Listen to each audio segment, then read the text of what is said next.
Welcome to ILTV's Israel Daily. I'm Ladar Greve-Lazian. Coming up in today's newscast. Iran unveils its first domestically made hypersonic ballistic missile, which it says can elude the most advanced anti-missile systems in the world. Prime Minister Benjamin Netanyahu talks AI with Sam Altman and Elon Musk. And have you ever wanted to drive in a flying car? Well, the future is a lot closer than you think.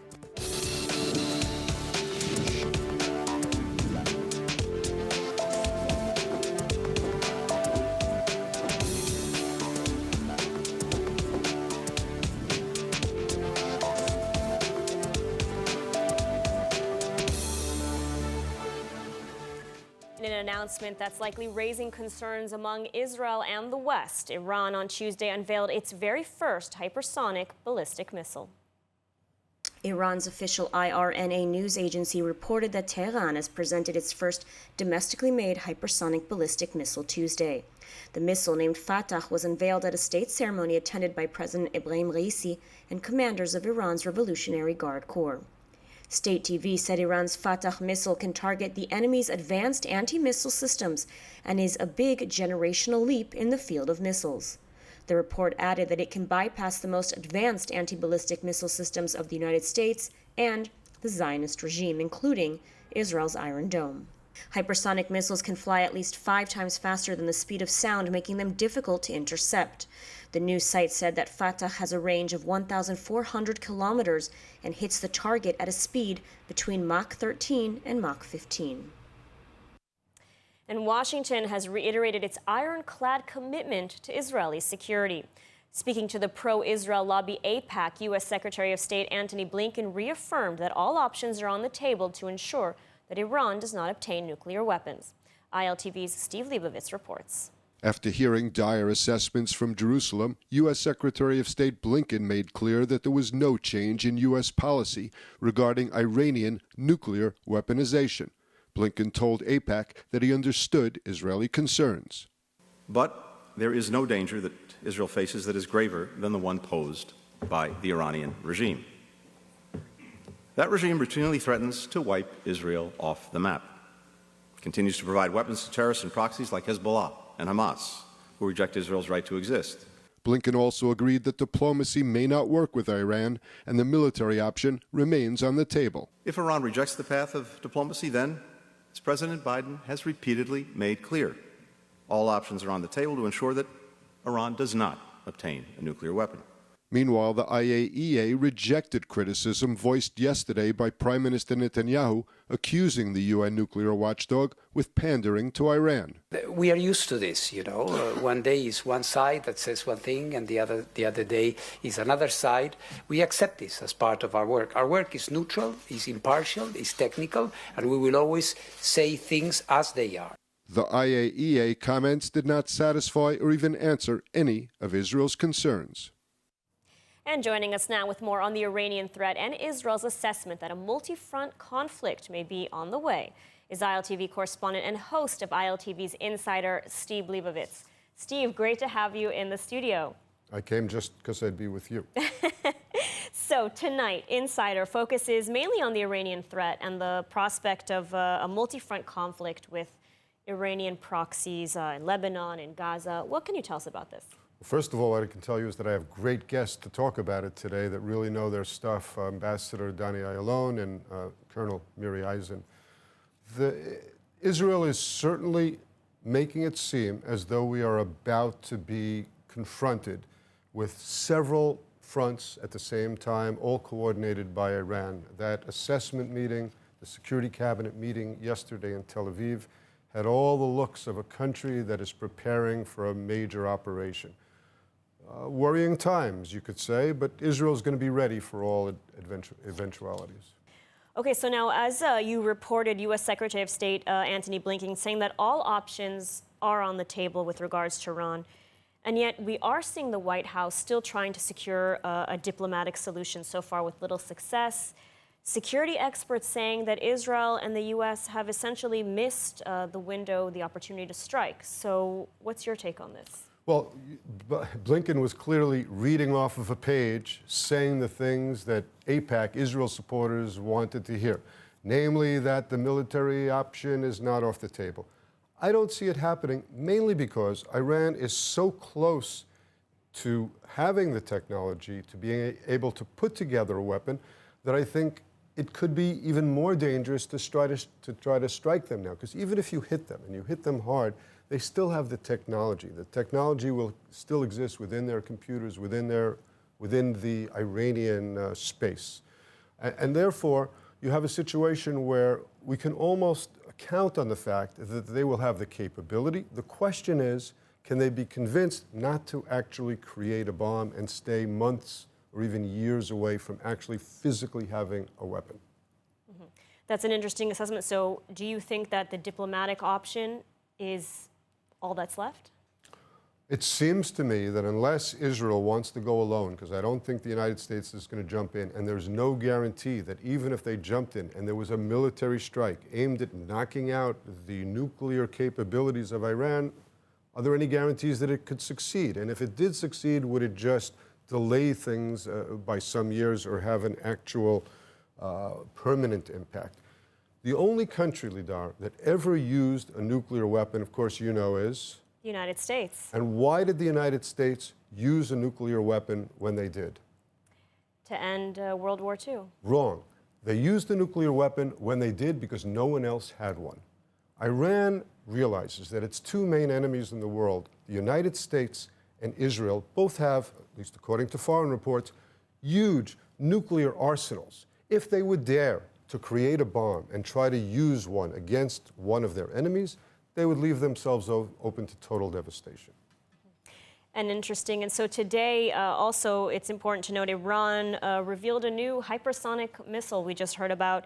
Certainly isn't good news for Israel or for the United States. We heard about the Fatah missile some months ago. We heard about a different kind of missile. I forget what they called it, the Shahab something or other, just a week ago. I reported on it. They're trotting out these different things. They want to show that they will have the capability to reach Israel with ballistic missiles. And they will. I don't know how accurate they'll be. I don't know if there are any breakthrough. They talked about 400 seconds to Israel. There's some, we're a little bit uncertain of the accuracy of some of their reports. But yes, they do have missile capabilities, and we certainly have to keep a close eye on it. And we have defense systems. Well, I have to say, you sound a little bit pessimistic about the future with regards to Israel and Iran and the possibility of a multi-front conflict. What did your guests have to say? My guests were pretty certain, I would say both of them, that Iran will have nuclear capabilities and that they can be convinced not to actually create nuclear weapons. So they're both optimistic that international pressure will be able to convince Iran? They think it's the only game in town that can succeed. They said it has to be a better deal than the one that existed previously with Iran. It can't be the same deal that the United States pulled out of before, but it has to be something that guarantees that they're not going to actually create weapons, and it has to be something that can be checked. Although I have to say that Iran has been steadily progressing in its nuclear capabilities. Yeah. And it doesn't seem that Iran is interested. It's a 70-year-old technology. Nuclear technology is 70 years old. Everyone has it. Even the North Koreans have nuclear weapons. Yeah. It's not that big a deal to have the technology. I'm saying Iran doesn't seem very interested in a deal. They will want a deal because they want to get rid of the sanctions. Ultimately, they want a deal.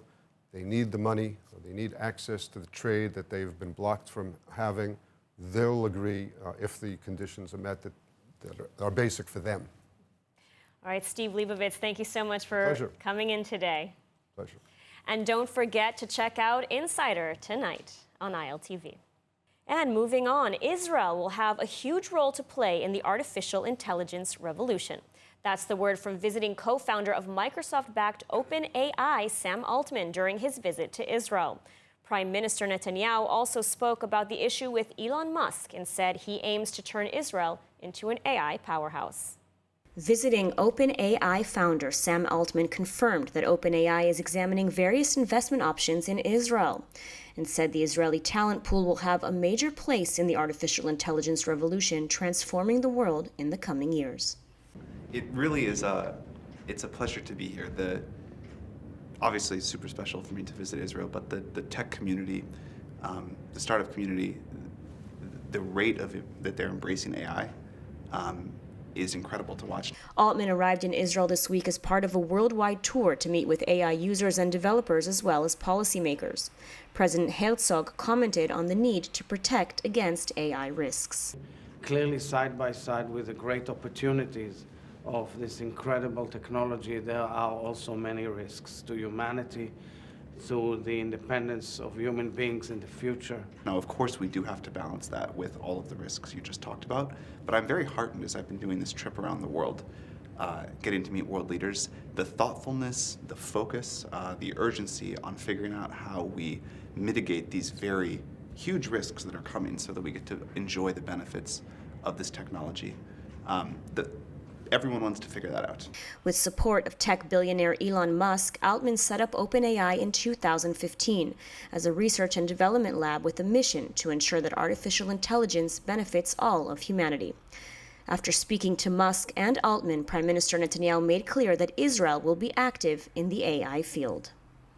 אני מתכוון לכנס בימים הקרובים צוותי חשיבה כדי לדון על מדיניות לאומית בבינה המלאכותית, הן בתחום האזרחי והן בתחום הביטחוני. וכפי שהפכנו את ישראל למעצמה עולמית בנושא הסייבר, כך נעשה גם בבינה המלאכותית. And so joining us now with more on Israel's role in the artificial intelligence revolution is tech journalist at CTech by Kalkalist, James Spiro. James, thanks for joining us. Thank you for having me. So Sam Altman is in Israel speaking about the development, but also about the dangers of AI, artificial intelligence. What are the dangers that he's warning about? So one of the interesting things about Sam Altman is that he is a self-confessed doomsday prepper. So he's the kind of guy in Silicon Valley that has guns and gold and other survival things stashed away for what he calls risks of extinctions. So he has said that the AI that's currently being produced now at record pace is as dangerous as nuclear weapons or pandemics could be. So what does that look like? It could be traditional machines taking over, like in the Terminator, the kind of things we've seen from sci-fi movies that we're familiar with. But it's also a bit more frightening than that, because AI's own goal is to be indistinguishable from humans and to make decisions on its own. So if we start getting corrupted AI that can make financial decisions for us, or it can dictate our health lifestyle, it can give us news, it can sway elections, the dangers that AI has, or the dangers that they have are we don't even know the dangers that could come of it. And it's quite frightening to think that it's not just a Terminator type fear, but it's really algorithmic. So it certainly sounds very ominous. And, Altman seems to believe that Israel has the technologies and the trained manpower to be a leader in AI and also in the field of safety for AI. Why is that? Is that because of Israel's, spyware successes? Yeah, so Altman said he saw huge potential for Israel in helping reduce some of the risks that I just outlined and above. And Israel has a lot to be proud about with its position in AI. It's one of the leading countries in the world. It has, as you said, its spyware successes, but it's also its cybersecurity.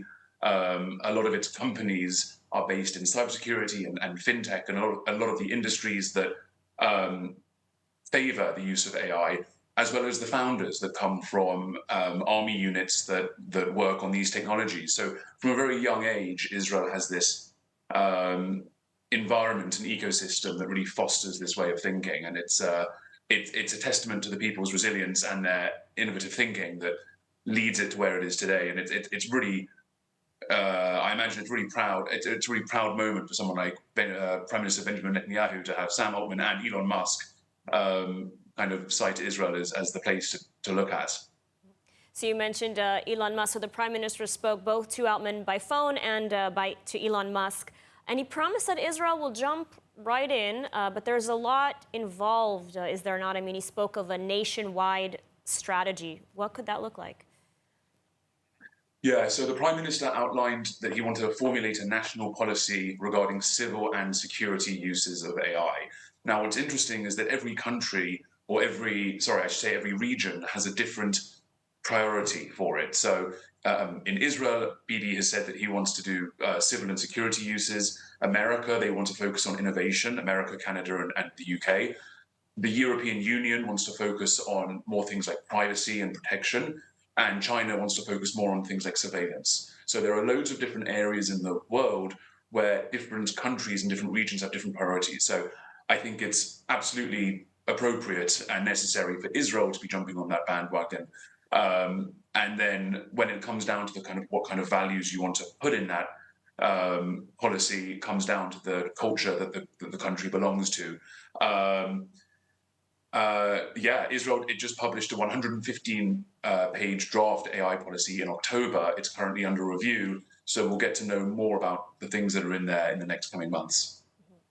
Interesting. And now, if we're looking ahead, let's say about a decade from now, how do you think AI will have impacted Israeli society and the world at large? I don't know how to predict 10 years from now, because I don't know how to predict 1 year from now. I think that a year ago, the idea of ChatGPT and what it could be done on a daily basis for almost 1 billion people, by the way, as of March this year, I think it's 900 million people use it every month. So it's the pace in which we've gone in the last year alone is frightening and exciting. So I couldn't predict 10 years from now, just in that, 20 years ago, we couldn't predict that this is where we are today. I would say that where Israel will be in 10 years relies on the leaders we elect to make these decisions for us, the lawyers that review these kinds of frameworks, and the technologists like Altman and Musk and many more to kind of steer the direction of humanity. Well, it'll certainly be an interesting future, to say the least. James Spiro, thank you so much for your analysis today. Thank you. And moving on, the cost of living in Israel is extremely high, much higher than most European countries. Reducing the cost of living was one of the main issues of importance during the last election, and now Prime Minister Benjamin Netanyahu is personally chairing a ministerial committee to fight the high costs. More in this report by ILTV's William Sharon. Prime Minister Benjamin Netanyahu chaired the first meeting of the Ministerial Committee on the fight against the cost of living on Monday at the Prime Minister's office in Jerusalem. The meeting was dedicated first and foremost to presenting the problem. מחירים בישראל גבוהים באופן משמעותי במוצרים דומים או במוצרים זהים לעומת רוב המדינות המפותחות. אין שום הצדקה אובייקטיבית לפערים הללו. יש כאן שכבות גיאולוגיות של מונופולים גלויים ונסתרים וכל מיני חסמים לתחרות. ובנוסף, אני מתרשם שלאחרונה היבואנים, היצרנים והמפיצים פשוט איבדו את הבלמים. The Prime Minister said the committee will meet every few weeks to evaluate the cost of living and fight it. זאת לא גזירת גורל.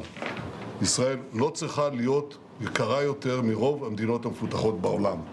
יחד עם חבריי לממשלה ועם הצוותים המקצועיים, אנחנו ניכנס למאבק נחוש ביוקר המחיה.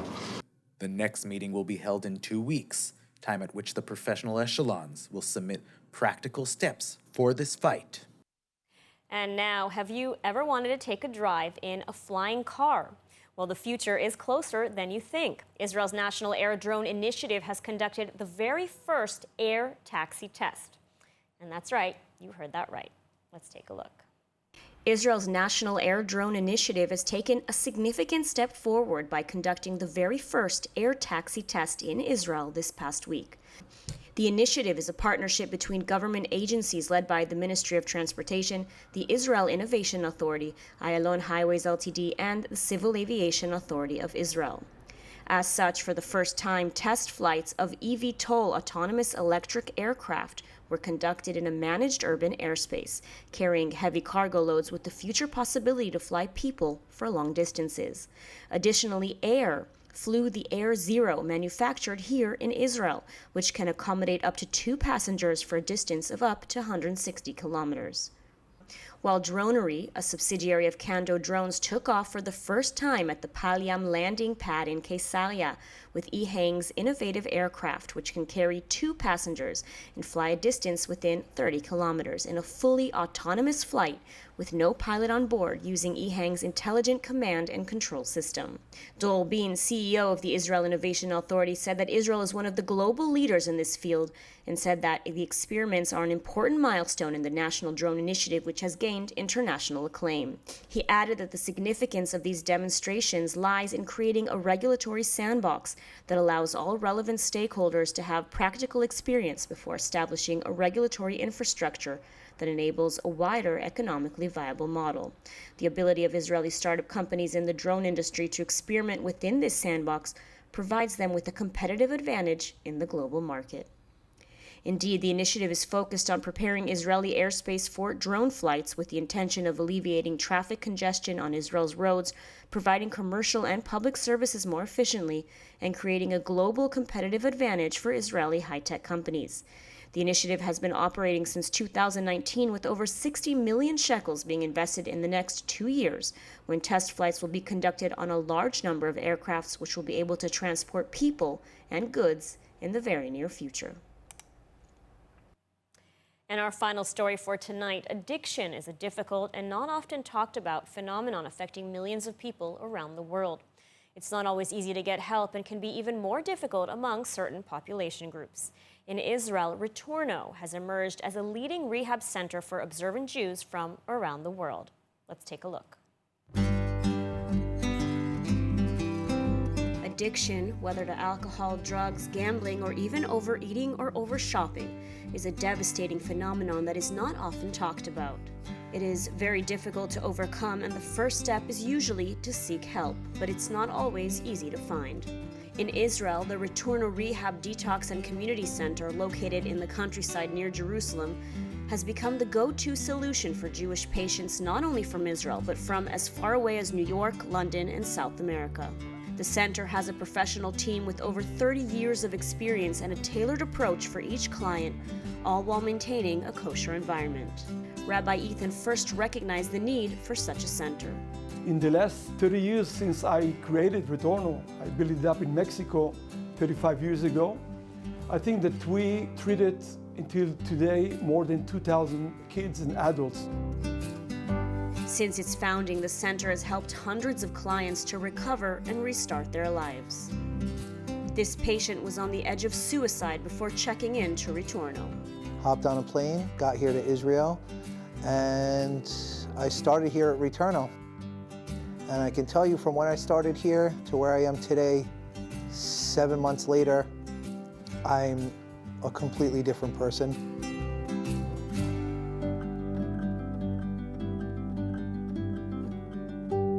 The counselors specialize in all forms of addiction.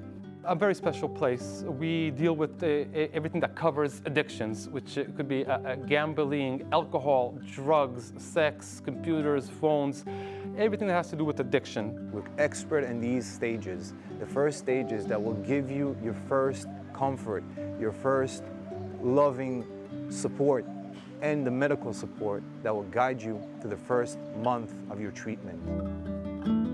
Treatments are varied, and some animal therapy is included. Different kind of animals have different kind of things to every person. We could take the snake, touch the fear, we could touch this, we could touch the disgust, and we could touch the big dog that we just saw now. She's looks like a very scary, but she's a very loving heart. Just needs a lot of heart. That's a very big part of the therapy over here, trying to connect to people in different kind of ways. Substance abuse is an addiction that can impact people of every age and social and religious background, and help is not always readily available. This is why Retorno assists not only people here in Israel, but worldwide. And now the center is holding a special conference in London and making its critical services available to people in need. So if you or a loved one is suffering from addiction, you can reach out to Retorno either in London or here in Israel. And now let's take a look at the weather forecast. Cloudy skies are expected around most of the country tonight, with lows of around 9 degrees Celsius or 65 degrees Fahrenheit. Then tomorrow we'll see more sunshine alongside steady top temperatures, seeing highs of about 28 degrees Celsius or 83 degrees Fahrenheit. That's all for today's news. For more updates from Israel on all your devices, check out our ILTV channel, subscribe to our ILTV newsletter, And don't forget to check out our new and improved website, ILTV.tv, with all the latest news from the heart of the State of Israel. I'm Ladar Gravelazi. Be well, and thank you so much for watching.